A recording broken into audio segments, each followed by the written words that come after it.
Nobody would have thought that I would be the one. Rhyner, sports talk. Baseball, baseball, baseball, baseball. Oh, with the big mic. Oh, okay. All right, yeah. Okay, now I get it.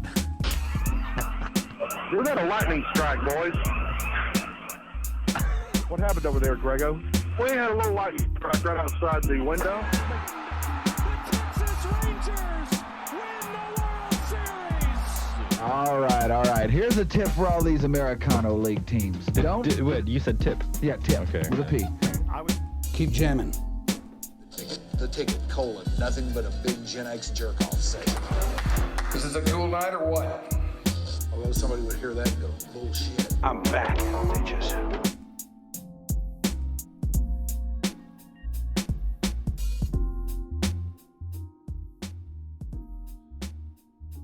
This is your dark companion. Warmest greetings, one and all. Welcome in here to the Sunset Lounge, the home of your dark companion. I would be Mike Rhyner, and this is our podcast that we do. We have, 7, 8, 9, 10, something like that of them up, somewhere around there.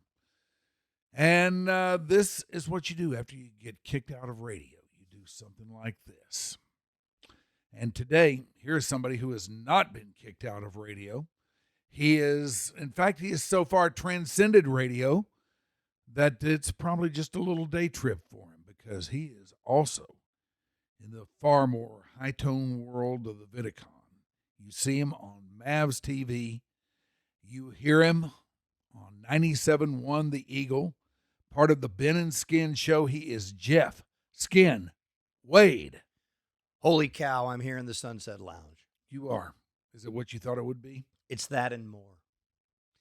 Thank you, Michael. It's very nice to be here with you. Well, it's very nice of you to do this, and I do hope you know that it was only a matter of time.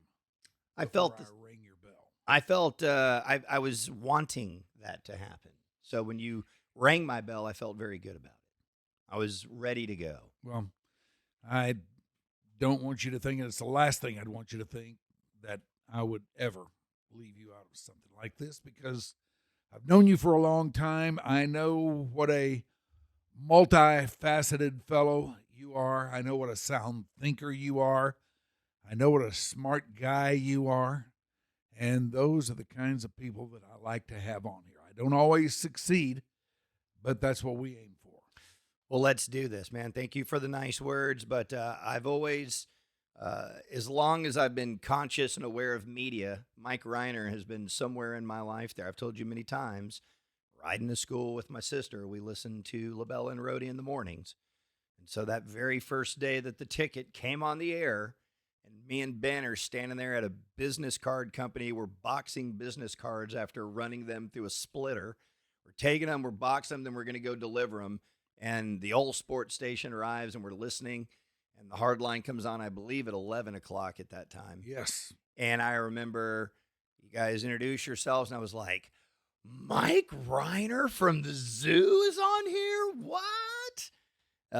So anyways, and then obviously, we had our way too brief run at the Freak, and it was very nice to work with you there. So you've always been a part of my DFW media consciousness. How are things up there on the Eagle these days? Well, the Eagle, Ben and I worked at the Eagle before the Freak. Right. The show we were doing there when we got there is different than the show that we're doing now, because when they brought the Eagle back, they very much, rebranded it as what the Eagle's been for decades here in the DFW, going back to when Kid Craddock was on nights. When I was in junior high school, Kid Craddock was on nights there. Yeah. And they've obviously had Russ, and they've had Howard, and all these different incarnations. But right now it's leaning very much into music, and that is real new for me and Ben.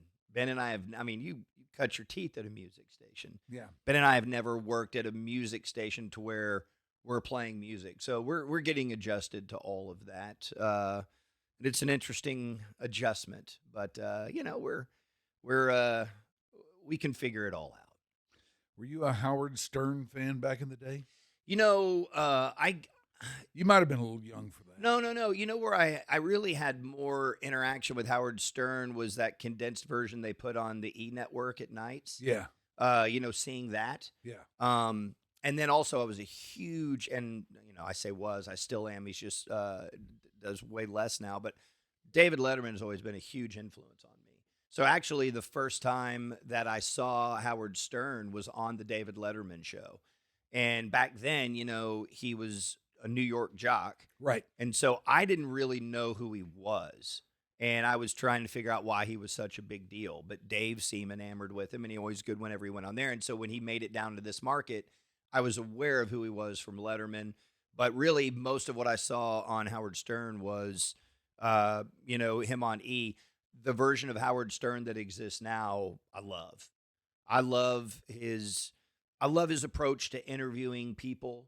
It's very conversational, Yeah. and he interjects what he thinks about things, but not in a way of like, well, let me tell you. It's like, hey, I want to run this by you and see what this person that I admire thinks about it. And it's a great dynamic. That thing he did with Springsteen that aired on, I think it was on HBO. I can't remember. That was so engrossing. He's always been a great interviewer. Yeah. And I remember back in the day at the zoo, we were an NBC affiliate. And back then, when NBC, they would send down feeds of interviews with famous people that we might want to use and could use because, as I mentioned, we were an NBC affiliate. But when NBC wasn't sending anything down, which was most of the time, they would send down programming from WNBC. And at that time, WNBC had Howard on in the afternoons and Don Imus on in the mornings. Oh, wow.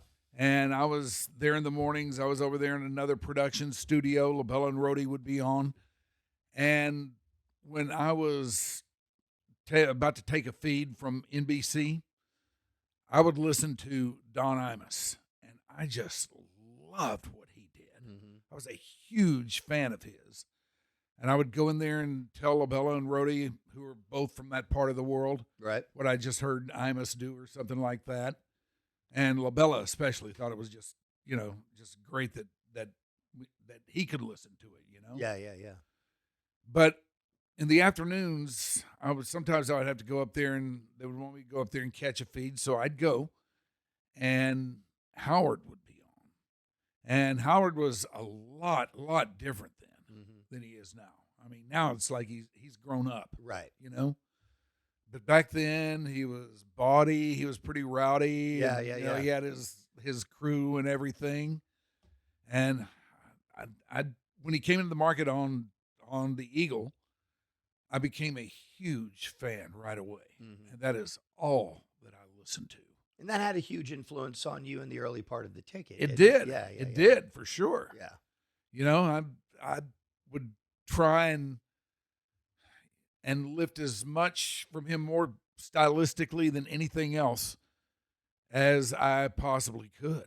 Yeah. But yeah, he was a huge influence on me in the early days of the ticket. I think like in the working in the media format where most things are ultra corporate, I think creative people, like, you're a creative person aside from what you do broadcasting, you do music and you do different things. You have a lot of creative juices and energy. I feel like So do you. Yeah, me and Ben are wired that way.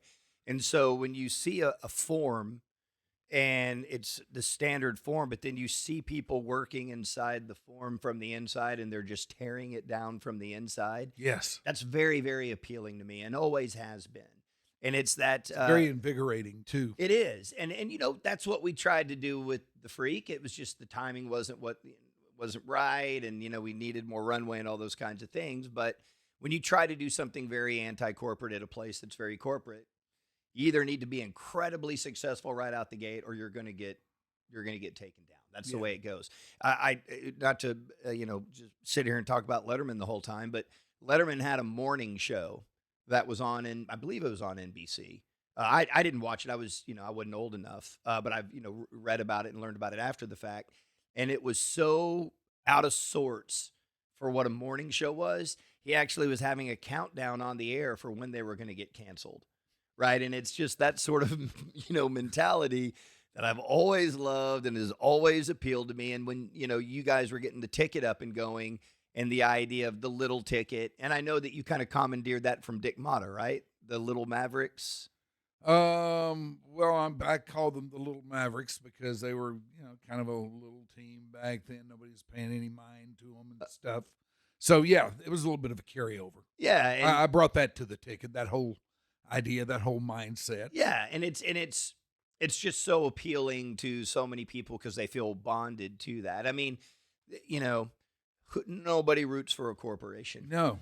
It's like that's not something that people are passionate about. They would always come to me and say, "Man, why don't you say the big ticket? Why are we the little ticket?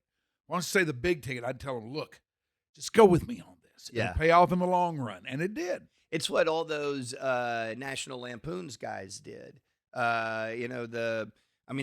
a jillion of them, but the guys that ultimately became Saturday Night Live and then later like the Conan Group and all that stuff. But it's just that idea of, okay, we're on the inside, but we're the outsiders. Yeah. And we're going to do the things that upset everybody. And, the insiders don't like that unless you can be very successful. If you're successful, they'll ignore that. They'll go with it then. They'll go with it then. But that has always been so appealing. I know it's appealing to my generation. That's why, I go back and I look at all those Bill Murray movies that when I was a kid, I thought they were the greatest movies ever. And maybe from a movie standpoint, they don't hold up, but the spirit of, man, Bill Murray, that character does not give a fuck who's in charge. He's going to do it his way, and his way always wins. And he always comes out on top, being the guy that's not going to do what his bosses tell him. And that was what I know I was raised on and what always appealed to me. And that's one of the early things that appealed to me about the ticket is like, it just seemed to be so unique and so spirited towards unconventionality. And I loved it. Well, that's what we tried to make it. As I saw it, that was the only chance that we had to succeed. Yeah. Is by coming in there and being something other than what was already out there. And boy, back in the day, that it was not an easy road to walk. Oh, I bet. I mean, I had a lot of rather tense conversations with a lot of people back then, and there were nights when I walked out of there thinking, "Okay, man, this has been your last day here." Right. Yeah, and that's a horrible feeling to be convicted for what you believe is right, but knowing I'm about to get my nuts chopped off. Yeah. Like you want to stay true to what you feel is right, but you have a mortgage and you have kids and you have a wife and you have all these things. It's like, okay, but if I get fired, I get fired. It's a tough place to be. And for the people that can build something like what you guys did and succeed at the highest level, it's just real invigorating and exciting for so many people out there that aren't able to do that and want that and aspire for that. Yeah. And I wonder if that could happen today.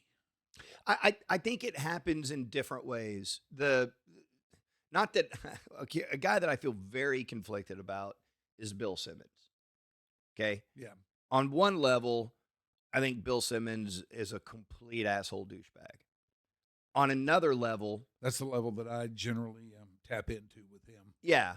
On another level, I look at what he built and how he built it, and I'm like, man, I'm in awe of you. And I've also told people this. If Bill Simmons didn't exist, I would have never been added to the Maverick broadcast. And I'm not saying that because I think I'm like Bill Simmons. I don't think I'm anything like Bill Simmons. But I think Cuban viewed me because of what my role was at the ticket, by the way. That afforded that. I think Cuban viewed me as some sort of version of Bill Simmons where it's like, okay, this guy's an outsider. He didn't play college or pro basketball, but he knows his shit and he says it in an irreverent way. And I want that. And so it's like, if you go back, and I have never gone back and done it, but I have memories of it. My very first half season of doing those broadcasts, I'm sure they were just fucking atrocious. And God bless Followell and the great Bob Ortigal for having to deal with that. Like, imagine Bob Ortigal, who's at the age he's at and has always been a quality basketball broadcaster, and he suddenly has to deal with this. Yeah, from the coaching tree, too. Yes. He coached Lewis Lloyd at Drake. Yes, He coached yes. Black Magic. And so suddenly here's Skin, and he's got to deal with fucking Skin, and it's like, what is he supposed to do with this? And so I just, I think a lot of people think that I replaced Bob or I was adversarial. Me and Bob worked alongside each other for 2 years. And I felt like I had a great relationship with Bob, and Bob was always good to me. And I love seeing him. Well, I mean, he probably saw that you knew your shit. I think he, yes, but I mean, also, coming from the coaching side of it, yeah, as he did, yeah, they don't brook no fools. no. And if you don't know your shit, they're not gonna put up with you. Right. And I think for Bob, it was always, hey, if you're going to criticize the coach or the players, have you been in that position? And I think that's fair. But my response to that would always be, okay, so you have an opinion about the movie you just saw, right? Have you ever written a screenplay or directed a film or acted in it? Because that's the same logic. Like, we all have our opinions and can justify them however we want to justify them. But I think Bob knew that I worked hard and that I cared and that I loved. The very first day I walked in, and Mike, I did not know what they were having me do. I did not know. Right. Could we start this from this thread from the top? Sure. How did it all come about for you? So at this time, Ben and I were the first full-time radio job we had was at Live 105. Yeah. And we went there in August of 2008. And Ben and I thought we were going to do like a Howard-style show or what Russ was doing over there, Pugs and Kelly, like more like kind of what we did at the Freak. Yeah. But we had no experience doing it. And we're trying to figure out, all right, and we had a 5-hour show. We were trying to figure out how much sports do we do. And so we were trying to figure all that out. And right around the time that we thought we were kind of getting a rhythm, this is probably October. So we've been on the air for 3 months. I got a text from Tim Kalishaw, and we're sitting it's after the show, and we're sitting in our little cubicle area, and we're planning the show for the next day. And Tim Kalishaw shoots me a text, and he's like, what is it like to work for Gavin Spittle? And I was like, who was our program director? And I was like, that's a weird question coming from Tim. And I was like, he's fine. Why do you ask? He goes, well, he's interviewing me for middays. And I was like, we're middays. Oh, shit, this is bad. Like, we're getting fired already? So me and Ben went, and Ben quit his lucrative advertising sales job to do it, took a huge pay cut. And so we go marching into Gavin's office, and we're like, what the fuck is this? And he's like, all right, quiet, guys, quiet. We're like, what do you mean? He goes, I'll tell you later. Like, no, you've got to tell us. And remember, Russ was this very domineering personality and hard for Gavin to deal with and all this. It was like the fucking Sopranos. We went, it is in the old Carpenter building, and we went out and stood by the side of the highway and talked because Gavin was convinced Russ had mic'd the place. He's like, we're flipping to sports on December 15th, and you guys are the afternoon show. And my first thought was, that's horrible. Like, we're going to go against the Hardline and Randy Galloway. We're going to get fucking destroyed. Nobody knows who we are. This is a terrible idea. So they had planned to get the Cowboys and flip to the Fan. And on whatever that date was, December the 15th or whatever that date was, they took Russ off the air and they threw me and Ben on the air. And they immediately brought in this guy named Tom Bigby. And he was incredibly difficult to work with. So I've heard. And so we've been on the air now for about 3 or 4 weeks. And we're in our office, and I get a text message from the great Dave Evans. And he's like, would you be available to jump on the broadcast tomorrow night? And I was like, oh, my God, yeah, sure, that's awesome. That's great. So I figured I'd go down there and maybe do a bid or something. He was like, do you have a suit? It's like, yeah, I got one suit. Put my suit on. I go down there. I walk into the production office with Followell and Ortigal and Emily Jones and Tom Stoner, who's the producer of the broadcast at the time.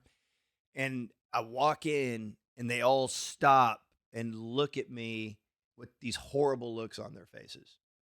And I'm like, what did I just walk into? Like, I mean, because they're all my friends. Yeah. And they're looking at me like, man, this is bad. And So I was incredibly uncomfortable. And I walked in and I was like, hey, everybody, what's going on? And they're like, okay, are you ready for tonight? And I'm like, I mean, I guess, what are we doing? Well, you're an analyst tonight. And I'm like, wait, what? No, you're on the whole broadcast.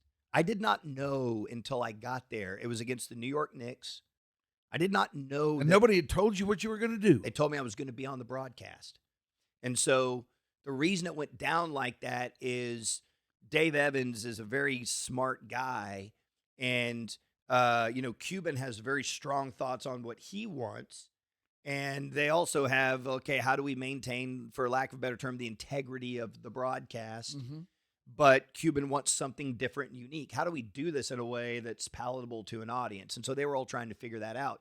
But it was pretty clear that Cuban wanted me on the broadcast. Yeah. And so they started trying to figure out how that works. Now, did you know him? Did you know Mark at that? Yeah. And actually, it's funny because I don't know if you remember this, but he tried to get me and Ben taken off the Mavericks post-game show on the ticket after we'd been on for 2 weeks. The very first time Ben and I got on the ticket. I do remember something like that. 2 weeks later, Cuban didn't like what we were saying. He called in. I argued with him on air for 45 straight minutes about the effectiveness of Sean Bradley. I mean, it was 45 minutes of unedited, commercial-free post-game with me and Cuban just arguing with one another. And, it was just I was naive, right? I was like, well, I think I'm fucking right, so I'm going to fucking argue with you. And meanwhile, Cuban is not used to that. So that's how our relationship started. But over time, I give him a lot of credit for, at least being willing to accept, our presence. And what, I feel like the moment that things really made sense to me about what Ben and I were doing was during that run in 2006. We're doing all the post-game shows. Mm-hmm. And during a break, the producer, I can't remember if it was Joe Lecce, was like, hey, man, the phone's for you. And I answered, and it was Bob Wolanski, who's a guy I think that we all have very high respect for. Yes, we do. And Bob said, man, I'm sitting here playing cards with all my friends, and we're listening to this, and this is the best radio. Thank you so much. Keep it going. You guys are killing it. And it was that, because, when you do radio, you're in this room, and you don't know what the audience out there is doing or thinking. And that moment, I was like, holy shit, Robert Wolanski's listening to our show right now and thinks it's great. And that was like a huge boost. It's like, Yeah. we're doing a good job here. So I'm sorry, I'll wrap up. I'm long-winded. So when the Cuban added me to the broadcast, I would never forget this. The broadcast started, and I'm talking a million miles an hour. I'm just blabbering. It's insane. Followell writes, slow down. And he slides it over to me. And it was perfect. It meant so much. And it was like, okay, he's here to help me. And I wanted to say this. I got off on this tangent. After we had our little production meeting, and I'm like, holy shit, like I'm on the broadcast. I go into the bathroom to put on my tie, and Ortigal's in there. And he goes, hey, Skin. And I can tell he's not loving this. And he was like, not really sure, how this is going to go down. But he had this giant, thick notebook of handwritten notes about every player in the league. It was his observations. He goes, feel free to use this as much as you want. Wow. What a guy. Yeah. What a guy. What a dude. What a dude. So I have tremendous love for Bob Ortigal. He was huge for me. I mean, you know how I feel about Followell. We're very good friends. And, you look up, and now I've been doing this for 16 and a half, 17 years, however long it's been. Part of the fabric of the thing, man. Yeah, it's been really gratifying to be a part of all of that, because you know what a hardcore Mav fan I am. Yes, I do. It's That's been one thing I learned about you very early on in our scene. Yeah, I was Mav guy. Yeah. I was Mavs man. I was wearing the costume of Mavs man and showing up looking like that rubber ball Spider-Man. Yeah. I remember the first time you walked into the studio with that. That's quite a tale, man. Yeah, that's how it all went down. What do you think happened last night? I think we saw, Boston's the best team in the NBA. And so you have to be really good to beat them. Yeah. And we knew that going Because in. of that fact, I'm having to tell myself over and over again, all right, slow down a little bit here. Yeah. Temper your excitement. Yeah. It may not work out the way you want, but that other team is really good. I think that going in, and Ben and I were talking about this yesterday, going in, I thought the single most important player and the single most important thing was Kristaps Porzingis. I thought how he plays will dictate everything because he takes them to this other level that makes them impossible to defend and then allows them to defend in a certain way to where they don't give up things. And I didn't even realize it as the game was going down, but I saw it last night. And we talked about it going in. The Celtics are the best team in the league at defending corner threes. Okay. And that's the money shot in the NBA because it's the shortest 3-point shot with the highest payoff. Yeah. Last night, the Mavericks took one corner three, and it was a Kyrie Irving fadeaway corner three with the shot clock running down that hit the side of the backboard. I remember that. So think about these previous three series and all those wide open corner threes PJ Washington knocked down. And all, they take that away from you.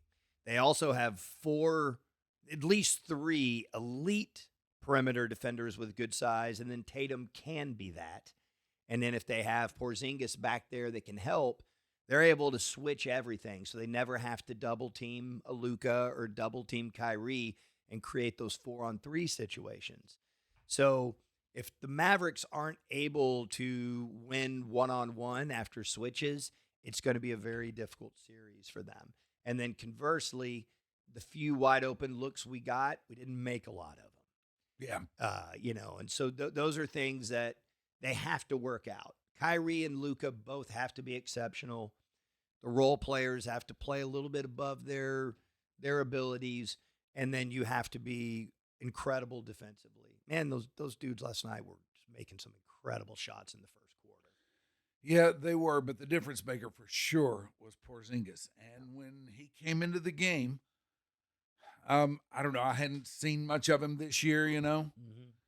and I guess my least distant memory of him would have been his time here, and his time here didn't add up to much of anything. There's been some really good articles that were written throughout the course of the year about his transformation. And one of the things I like about Porzingis is he's taken responsibility for it. Yeah. But remember all the talk when he was here, and Rick even went out there and was saying, our analytics show us that a post shot is not a good shot. We're not going to do that. We're not going to post him up. That was true of certain situations, but part of that was the way in which Porzingis functioned in the post. He was taking inefficient shots, difficult fadeaway shots. And it's like those are going to lower your numbers in terms of points per possession. So posting up is not bad unless you're a bad post player because you are clogging up the lane. I would argue with his shooting touch and his size, that can be valuable. So when he went to Washington, he reconfigured his post game to be a more efficient post game. And then when he got traded to Boston and is with better players, he only uses it at certain times, but they have him functioning almost where Avery had Dirk, and Dirk was at that high elbow doing so much damage. Yeah. And and he's been a willing passer. And so that actually creates space and movement because you saw when he got switched off on a Jaden Hardy or Kyrie or whatever, to Josh Green, he just shoots right over the top of him. Yeah. And as long as he's not shooting some fadeaway difficult thing, as long as he's square and has his base, he's just shooting right over the top of those guys. That's an efficient shot. And so give him credit for reconfiguring how he approaches his game, and then Boston for utilizing him in the way that they do. That's a very high functioning offense when all those guys are healthy. It's very surprising too, because for me, after he left here and, things didn't go well here and I didn't have a very high opinion of him after he left here. And I wondered, given all the injuries that seemed to fall his way, and in fact have for the better part of this last year too. Mm-hmm. Between all of those things, I just wondered if he would ever be a factor at any time for the remainder of his career. I mean, I don't remember him doing much with Washington. They were, he put up good numbers, but they were a bad team. Yeah.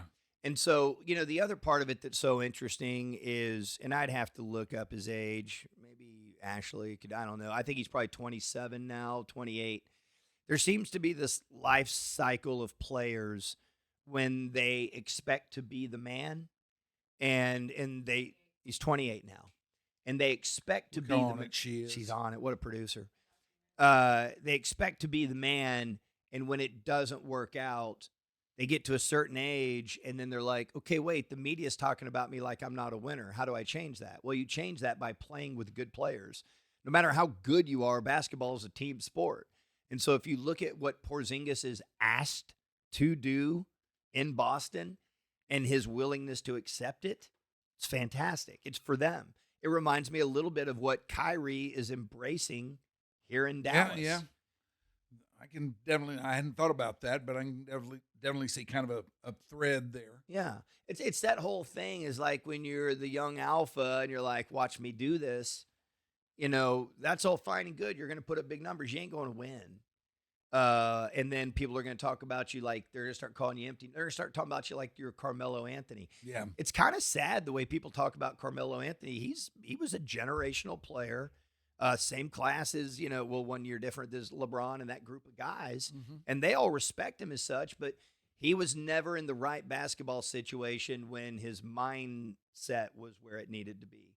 And so if he had just held on in Denver and they just held on to that thing, maybe it would have been different for him, but it didn't work out. And I think people look back at Carmelo as disappointment and all these guys. Dude, he's one of the most prodigious scorers of his era. Yeah, but I look at him as an afterthought. Sure. I think most people do. And Porzingis seemed to be on that trail too now. I know we're only one game into this thing. Mm-hmm. And for him to get off of that trail, it takes a lot. It takes, good games throughout the course of a series or the course of a season. It takes a little bit more substantial body of work. Right. And I don't know if or when he will put this back, put anything like that together. Mm-hmm. But man, he had to get your attention last night. Yeah, I mean, he played in that first half as well as he could play. I mean, he also had 3 blocks. Yeah. Right. Oh yeah. So I don't know. He was a factor up and down. Up and down. And so now, what does Boston do? Do they start him in the next game? Right. Like there's a lot. Like, what if they start him and he gets off to a slow start and the Mavericks, hit their shots early, and then how different are people starting to think about things of the second quarter of game 2? And that's the beauty of the finals. I mean, some of the best series that you've ever thought of, there's games in there that were complete stinkers and a team got blown by 25. Mm-hmm. So I'm not, deterred after last night. I knew it would be difficult to win the series, but also as I was watching that, it didn't even hurt them. But they gave up 4 offensive rebounds in the first 2.5 minutes. And I'm watching that going, that's not winning basketball, guys. Like, they got away with it. In fact, when Porzingis checked in, I think the Mavericks were up 1, or it was 13-12 or something like that. It was close. It was close. So they survived that. But you can't survive on the road against a team that's good. You can't give them multiple opportunities. It will burn you. And so the Mavericks, they should have been up 7 or 8 by the time Porzingis checked into the game. And so those are blown opportunities that you can get away with it at home. You can't get away with it on the road. What do you think the Mavs can do different? I mean, I think this probably sounds kind of silly, but honestly, just play better. I think they can play with more energy. I think they can play with more, I don't want to say reckless abandon, but more tenacity. Like it's hard to get into a guy's head and go, he was thinking this. But I thought in that first quarter, there was a little tentativeness and a little uncertainty. Mm-hmm. And, the Mavericks under J. Kidd have this history of being underwhelming in game 1, and then they kick ass in game 2. So maybe we see that again. But I think it's pretty obvious. One, they cannot have live ball turnovers. It's just a minor thing. And the Mavericks didn't have a lot of turnovers last night, but even that play, 5 minutes in where Jaylen Brown had the uncontested dunk after the Luka turnover, you can't have those kinds of things. You really need to play more close to flawless, completely take care of the ball, no live ball turnovers, clean the glass. I think the final numbers will show you that the offensive rebounds were about normal, but when you get those guys to miss because they are so prodigious from three, you've got to clean the glass. And you can't have multiple offensive rebounds on one possession. Those are things that have to do, I think, with tenacity and the aggression level with which you're playing. You'll also notice there weren't any lobs last night. No, we're not. Boston takes that away from you. And so I think I think there's going to have to be a mentality from Kyrie and Luka that they're not going to be denied because everything is going to flow through them. And I think things. I saw like one. Yeah. All night. Yeah. And Gafford had it. Yeah. And there was also one where Lively got fouled by Porzingis and went to the free throw line that I recall. But, everything is going to have to flow through them and their individual greatness because of the way Boston plays defense. And I also think it's hard to do. And again, you got to get a damn rebound, but they have to push. They can't be careless, but they have to try to create some tempo. I think if you go back and look at that Indiana series, Indiana plays with relentless tempo, and it caused problems for Boston. Now, Porzingis wasn't in the series, but it did cause some problems. So commitment to tempo, minimize all mistakes, clean the glass, and Luka was really good last night. I'm not criticizing him at all. Kyrie's going to have to be exceptional. He has to be for him to win the series. What are your thoughts on the status of the ownership situation these days? So we're too new into the thing to really know how it's going to function, but everything that I've seen so far has been exciting. Like it's such a big time operation. I mean, this family, the Adelsons and the Dumonts, they're big time. This is going to turn into a, you coined the phrase, the cocaine and boob job set. And that was the old 80s era Mavericks. What those people... I haven't whipped that out. Just for the record, I haven't whipped that out in a long time. But it stayed with me because it was aggressive and funny and on point.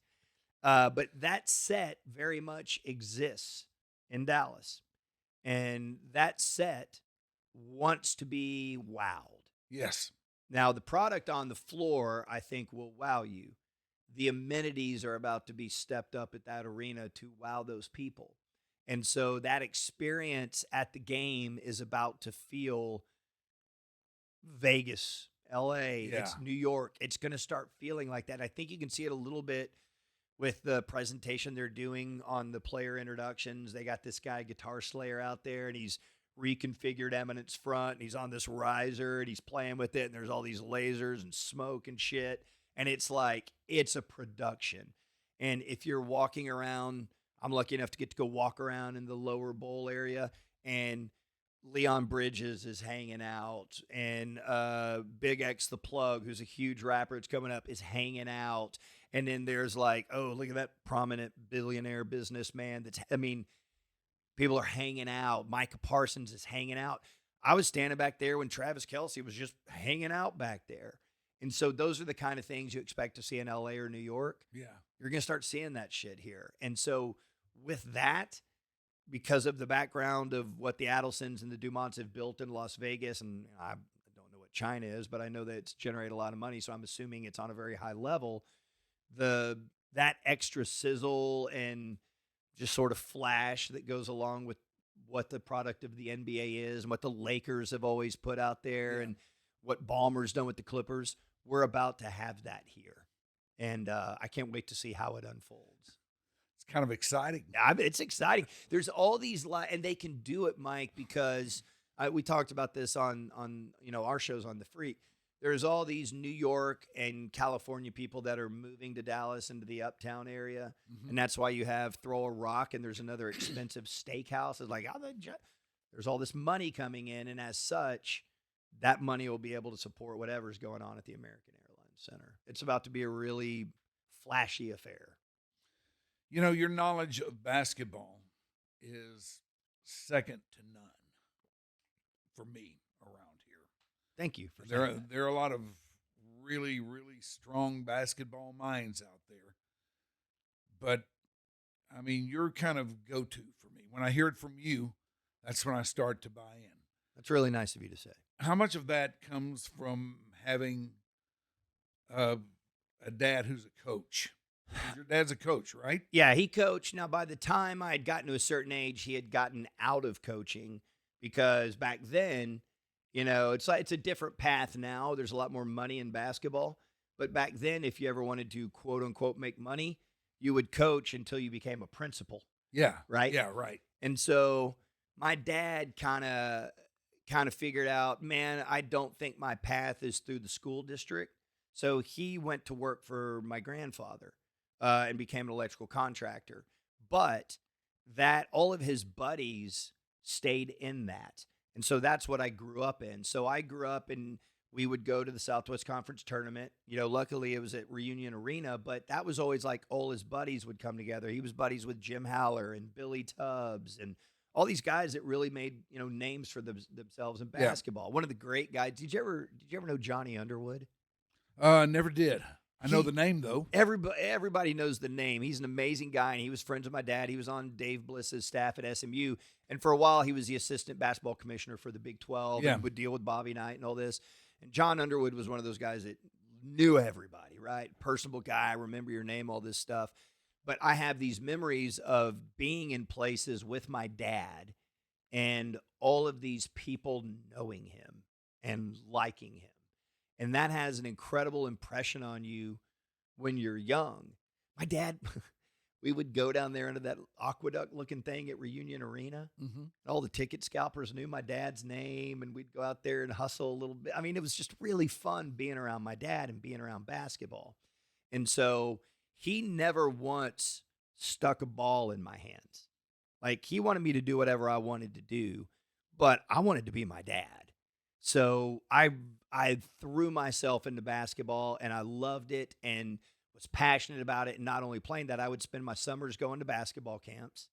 I mean, I went to KU basketball camp when Larry Brown and R.C. Buford and Greg Popovich were all there. I was there that summer when Vincent Askew transferred from Memphis State and Kansas got put on probation over it. I remember standing there as Vincent Askew was playing pinball there at basketball. Quinn Snyder was my coach at one of those basketball camps. So I was around these people all the time, and my dad put me in a position to be around it.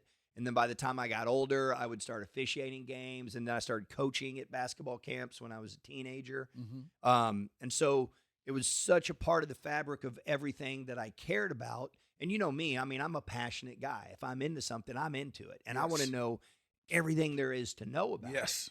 And so one of the things I admire about you. Well, if you love something, throw your damn self into it. Yeah, right? but this world needs more of that, Skin. We need the passion. Yes, Mike. we do. We do. So I was lucky that my dad had the connections to where I could be in the action, right? And be around the action and have good seats for the action. I can tell you, we were section 116, row J, seats 7 and 8 for all those Maverick games, right?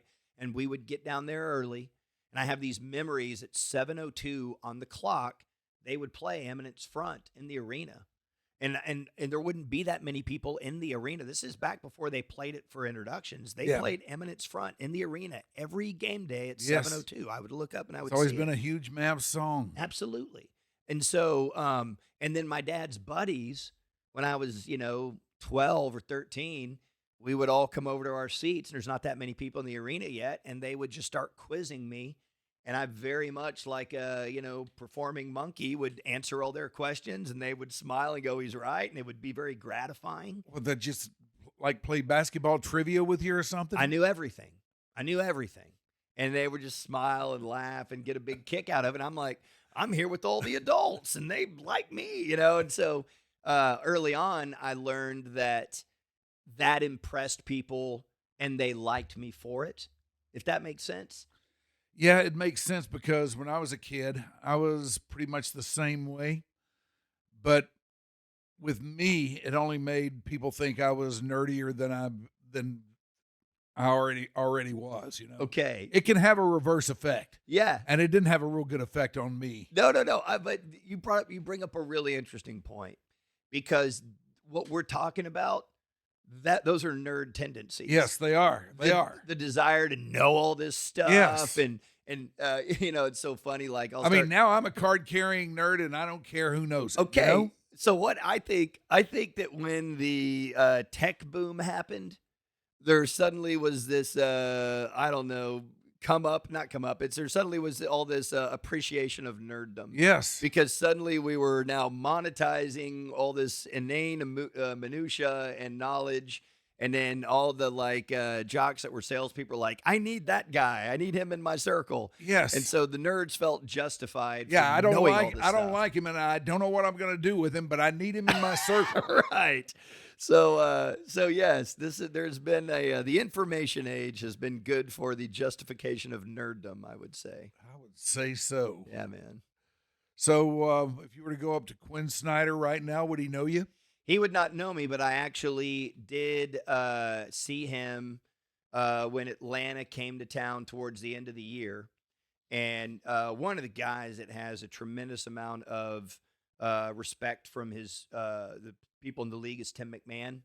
And Tim McMahon, one of his teams was Utah when they had Donovan Mitchell. Tim wrote an amazing article, I think going into Donovan Mitchell's third year, maybe it was the second.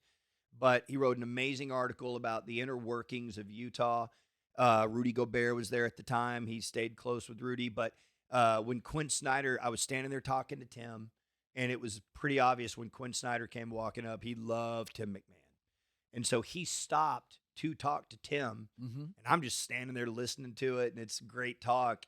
And then I found my little niche to go, hey, Quinn, you were my coach when I was at Kansas Baptist. He's like, oh, really? He goes, I must have not done a very good job, huh? I was like, no, you were great, man. But yeah, so I did have my chance. And I did have that experience with R.C. Buford, too. When R.C. Buford had coached the little division I was in one year at Kansas, because, he was Larry's right-hand man. Right. And that's how he became the GM. He went to San Antonio with Larry. And when Larry left, RC stayed. Yeah. But I've had a couple conversations. Is he with RC. still there? He's still there. I don't know what his exact role is now. It's like an executive title of some sort. But him and Pop have always worked hand in hand. Yeah. So Pop's the top dog there. Right. But I unless something has happened that I missed, I saw RC there. When we played San Antonio.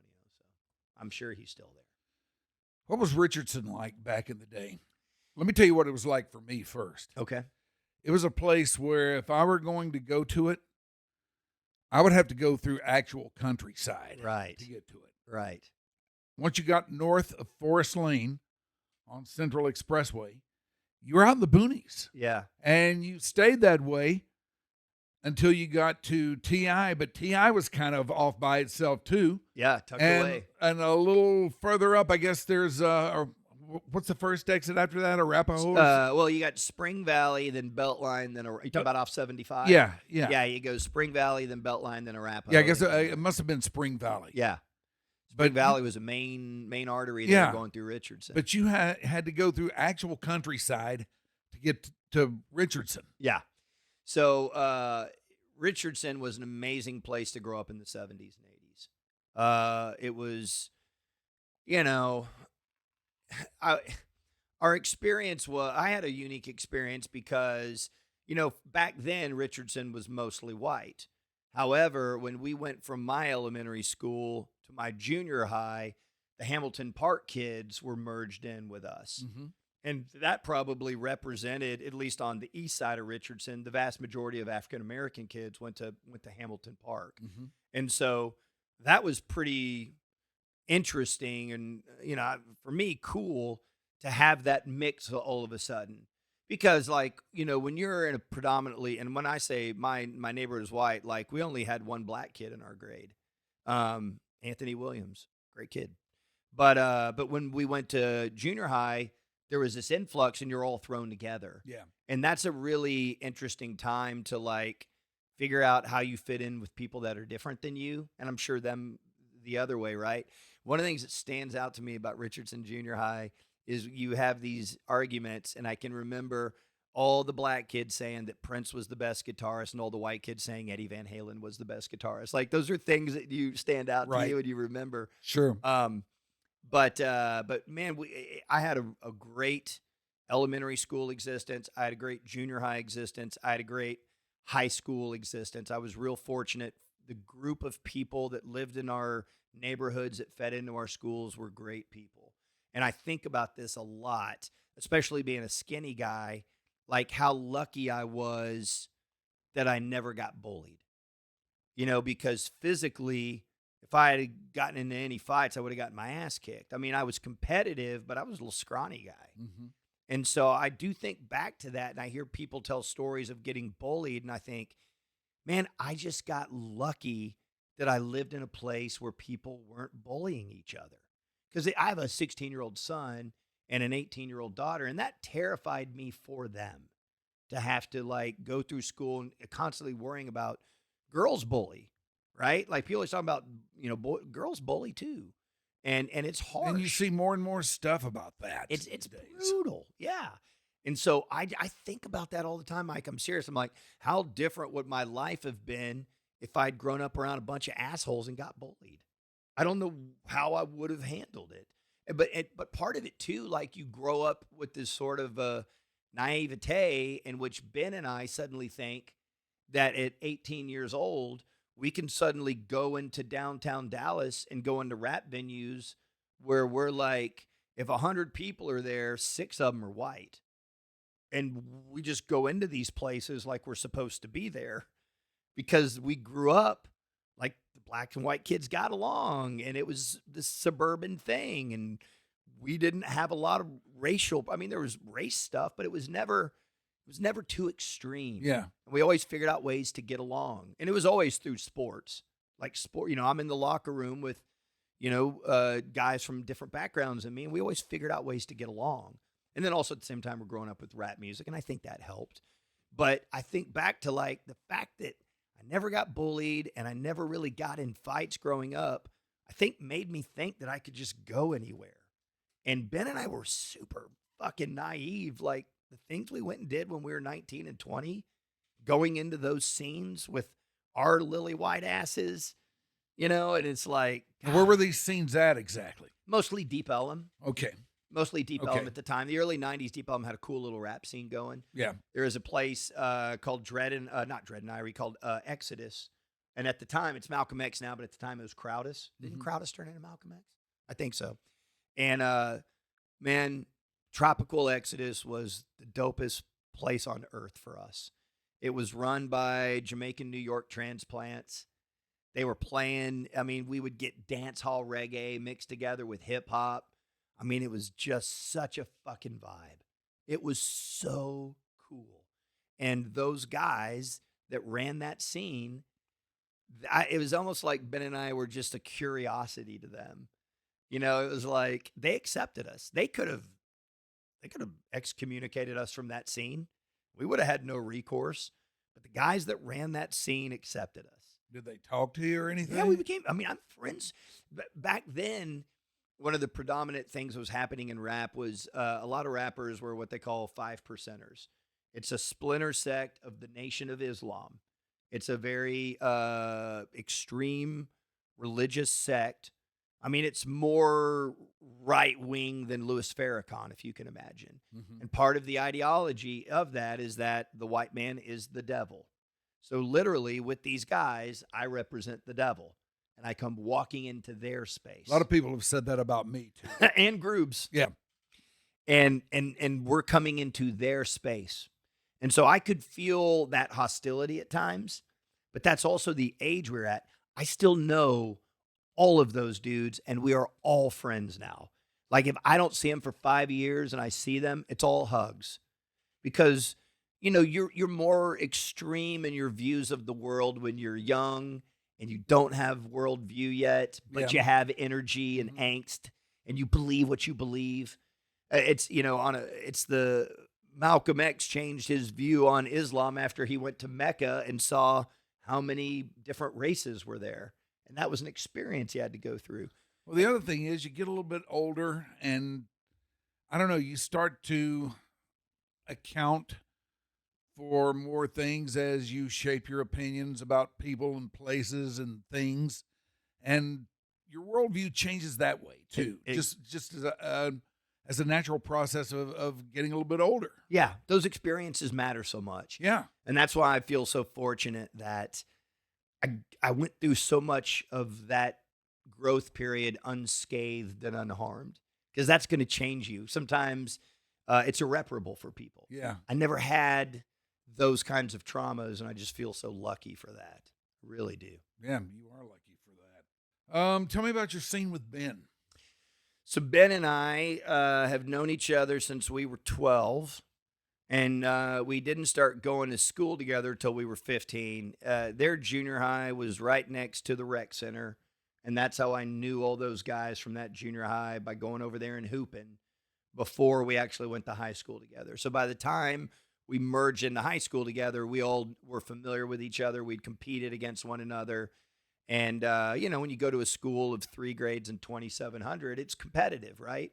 And so Ben, those traits that you see that Ben has now, he's always had those traits.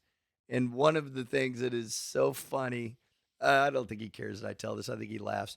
As we were going the summer before 10th grade and we're all getting ready to go to high school together, he called me to get a quote-unquote scouting report of the girls of Richardson Junior High.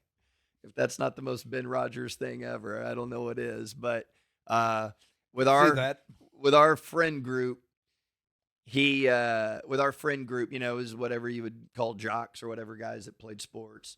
He and I were the creative ones.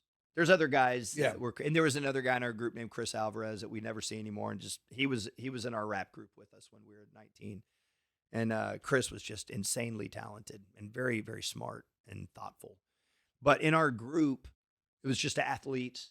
And so we were the ones that might get a camcorder and do some weird video or something, right? And so Ben and I have always been involved in creative endeavors, rap group, video stuff, then ultimately radio, the stuff we do now. Mm-hmm. And Ben was always very adept in thinking in terms of marketing and business. And okay, well, it's great that we're doing this, but how do people see it? How do they get it? How can we get the word out? And so I think, not to oversimplify it, I have some of those tendencies, but not to the degree Ben has. And then some of the things that I'm strong at, Ben has some of those tendencies, but not to the degree that I have. Yeah. So we've merged together really well and covered all the bases. That's exactly how I see you, by the way. Yeah. And we had to discover that together. Right? We didn't know that. We had to discover it together by going through all these different things. But he's just so good at creating opportunities, right? Like that is his magic trick. Yeah. His magic trick is he's great at creating opportunities. A really good example is the brewery.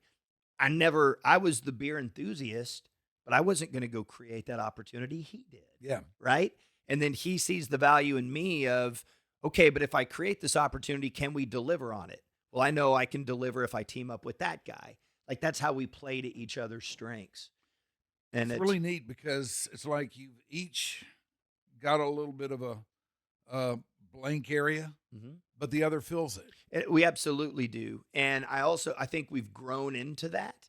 We've grown into understanding that. One of the things that I always say when people ask about this is I was like, man, I can't tell you how much I've learned about myself from working with Ben, if that makes sense. And I hope he feels the same the other way, because I've learned who I am, what I'm good at, what I'm weak at, what makes me vulnerable, what makes me strong. All those things I've learned through working with Ben, good and bad, because you don't learn shit when everything's going good.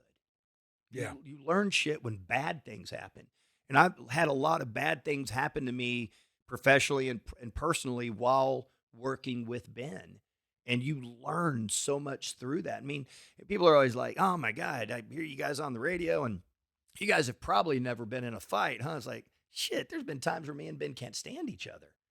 That's part of a normal relationship, especially with two headstrong, creative people. Yeah. What we've done is we've learned how to use those moments to get stronger in our relationship, both personally and professionally, to be able to go do the things that we want to do. Sounds to me like what you've learned is how to keep the main thing. Absolutely. And in a way that is good for him and good for me. Yeah. Like one of the things I always heard my dad say when talking about stuff is, it's got to be good for both of us. As my dad would say it just like that. It's got to be good for both of us. Talking about deals or relationships or anything. Yeah. And that's very much how I feel about Ben. And ultimately, the things that Ben and I do together are good for both of us. And we've figured out, dude, that's like 42 years of knowing him, doing stuff with him. That's a long time. That's a damn long time. Yeah. I don't think I have anybody in my scene like that. It's almost twice as long as I've been with my wife. I've been with my wife for 23 or 4 years, however long it is. It's a very unique relationship, and the older I get, the more I appreciate it. Truly. I'm sure he appreciates you. Oh, again, you've got to play to one another's strengths, and that takes learning how to control your ego. Yeah. Right?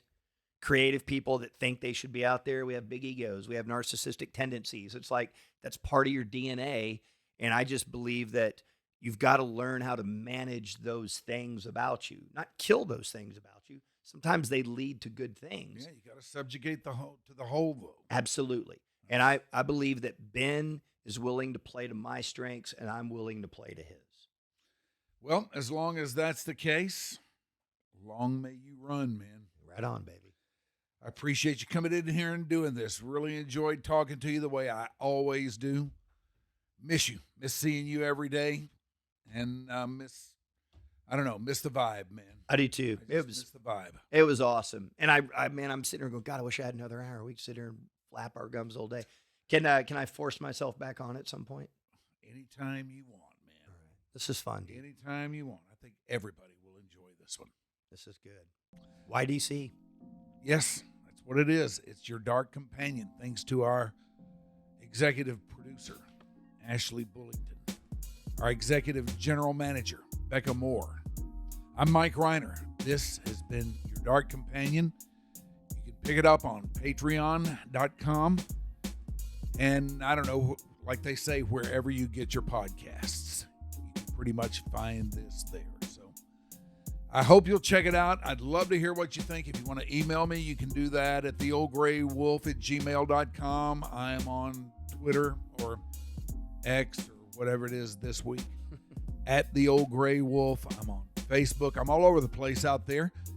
And if you got something to say to me about this, I would love to hear it, good or bad. Doesn't matter. Whatever you think about your dark companion, I am all about it.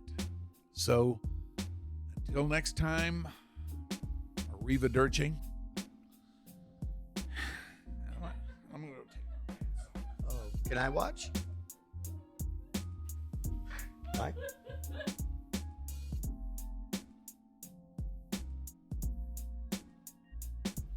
Your Dark Companion is a Stolen Water Media presentation.